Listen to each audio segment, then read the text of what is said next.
Well, hello and welcome back to the allotment on what is supposedly one of the hottest days of the year. I think yesterday here it got to 34 and it's now July. So I thought I'd give you a quick update. Well, it's July the 1st actually. I thought I'd give you a quick update. I did a video last week and never got round to posting it. So I thought things have moved on a little bit. So I thought I'd do another quick video and show you how the allotment goes this year.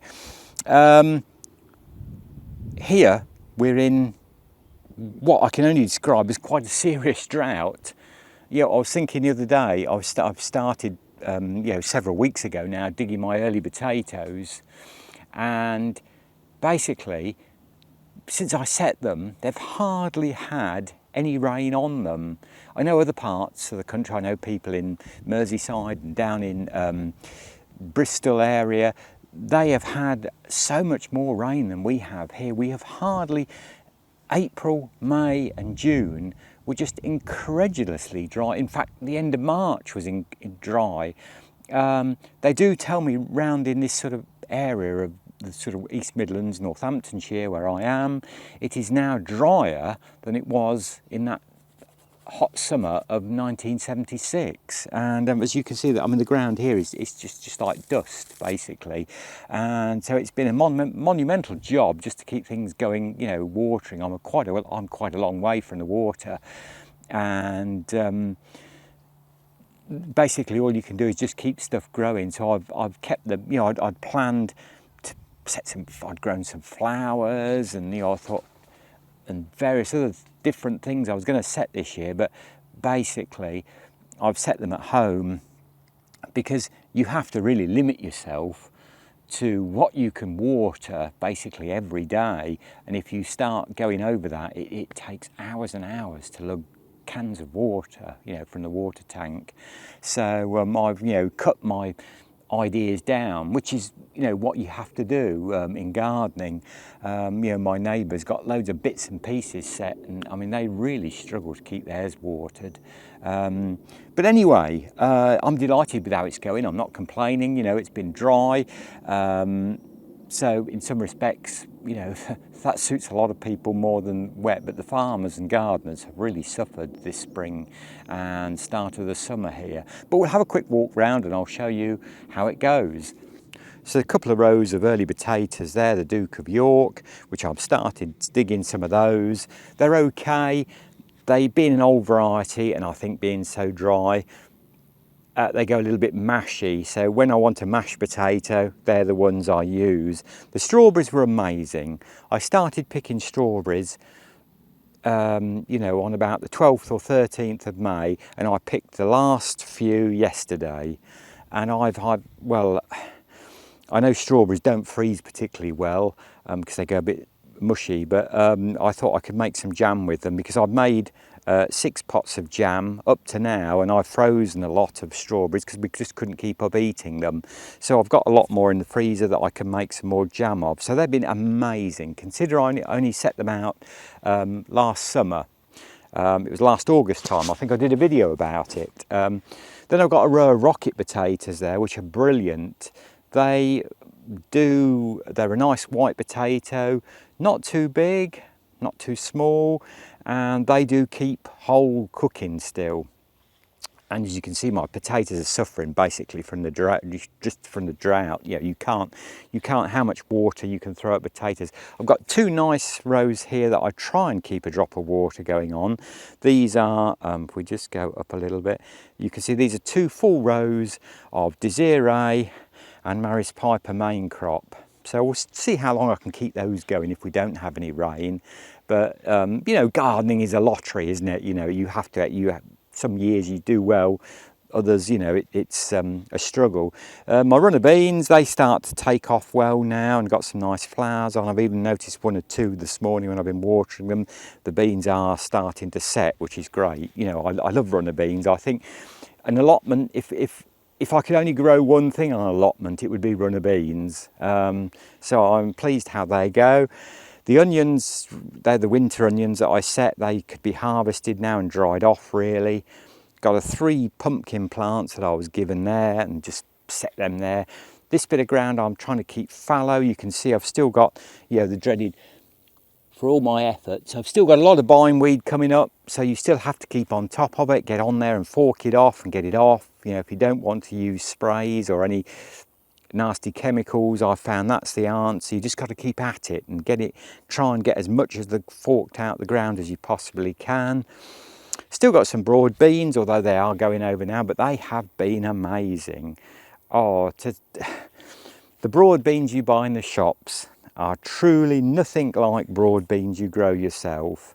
The first 3 or 4 pickings I had of them, well, I was eating them raw and they were more like peas. This is a new variety, which I'll put the name up, and I would strongly recommend it.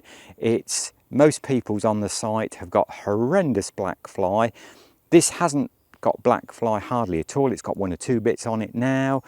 I'll pinch some of the tops out where they were, you know, on some of them, but I'll put them, that is a really good variety and has suited this soil and these weather conditions. And I think they're Aquadulce, those ones, which are an old variety, a bit taller, and the wind, that we've had so much wind and that's blowing them about. I've got a nice row of French beans there, which I set in seed in the soil, and it just shows you they've come up quite nicely, so they're doing okay. And the carrots, which I'm just starting to water, I've got quite a decent row of carrots there. Carrots are so slow, and you can see the bindweed I've got coming up. You know, we move in, you know, I can see the old bindweed issues still, but as I say, you just have to keep at it. I should get a little fork in, you know, when I have a chance and I'm not watering, I should come down here and just get a little hand fork, you know, like a little hand fork, and bend down and get that out. Got a great row of beetroot there, so that's doing really well. I've tried to thin a little bit out. It's still too thick really though. I've had some great cabbages and cauliflowers and calabres. That's what the market gardener gave me. He gave me the plants, he gave me the net. He gardens over the fence there. He's retired now, so he doesn't do anything commercially anymore. So it was great, and they've been amazing. And I'll put a picture up of, I think I've got a picture of me with a cabbage and cauliflower. I'll put that up. There's 3 more pumpkins in that bit, and as I say, this bit I keep trying to keep fallow. I'm keeping the bindweed as I only went over this last week, and I've still got some bindweed coming back up again in. And I should probably grow some, when it does come damp, I should probably grow some like mustard seed here that I can, like green manure that you can dig in, let it come up and then get to about 6 to 8 inches, then dig it in, or less than that, say 4 to 6 inches, and dig it in, just as it's pretty poor old clay soil on this bit. So then I've got some different type of runner beans there. They're a cross between a French bean and a runner bean, and you basically just pick them, slice them and cook them. Job done. So we'll see how they go. They're doing quite well. They've got some nice flowers coming on. There's 1 or 2 just starting to set. Some marrows down here, even with a little marrow on, which is grown. They grow every day now. The rhubarb has done really well, considering that was, you know, bare-rooted crowns sent to me this spring. This is this Poulton Pride, a very old variety from Lancashire, that you can pick right late on, right into October. You're supposedly be able to pick that and use it. So we shall see. Not that I shall probably pick any this year, because it's only really just got established. So then I've got some autumn bliss raspberries, which keep having a few on, and obviously it's a bit early for those yet. And they were poor old, they came from J. Parker's, and they were poor old plants last summer, so they've took quite a bit of getting going, but they're getting there. This bit of garden I want to tidy all up down here where this net is. We come down a bit. I've got I was given this timber here, this old fence. I think that comes from down the Cooknow Mill caravan site, which has had to close, and all the caravans be moved off because they can't stop the flooding down there in the winter time. So that was somebody packed an allotment up here, and they said if you want any wood, take it. So what I'm going to do with that is extend the compost, put another compost heap in here, and then I can turn this one into that and have 2 composts, you know, one rotting down and one fresh one kind of thing. I like to do that system. You really want 2 or 3 compost heaps so you can keep turning it and moving it about. So that's the idea there. Self-set courgette come up there.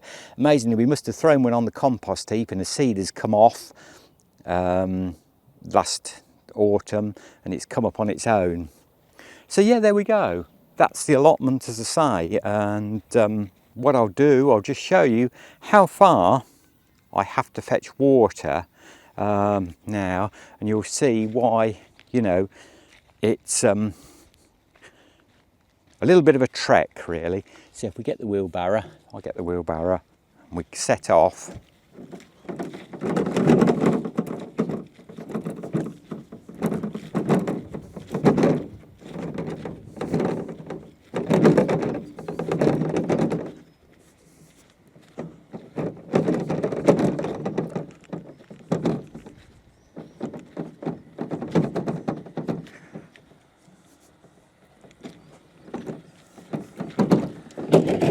And here's the water tank, which now does fill up on its own, and you can probably hear it filling up. And so I'll get on and fill my cans up now. So there we go, I've got my 4 cans filled, and I'll set off back to the allotment. As you can see, I've got to go. Perhaps you'll see if I go up a bit, you'll see my bike right over there in the distance. But it's great to have water on site, even though it is a fair old way from me. So there we go, I've done my watering for today and the sun is out full force now and it's really, really hot. So I've done really today. I'd sometimes try and obviously get up here really early in the morning, but I couldn't make it this morning. Obviously watering early or late in the evening is the best, really, you know, because otherwise you get so much evaporation. But it's just basically to try and keep things going, so really any time. Anyway, I hope your garden grows well, and I hope you're not got such a drought wherever you live as I have here. And we're hoping perhaps for some rain in July, but it's summer. I can't see us getting a lot of rain now, probably until, you know, end of August, September time. So anyway, we shall carry on, and thanks as always for watching. Thanks for the new subscribers. Please do like, comment. How does your allotment or garden grow this year? And wherever you are in the world, I'd like to wish you good gardening, and I'll catch up with you very soon. Until then, bye for now.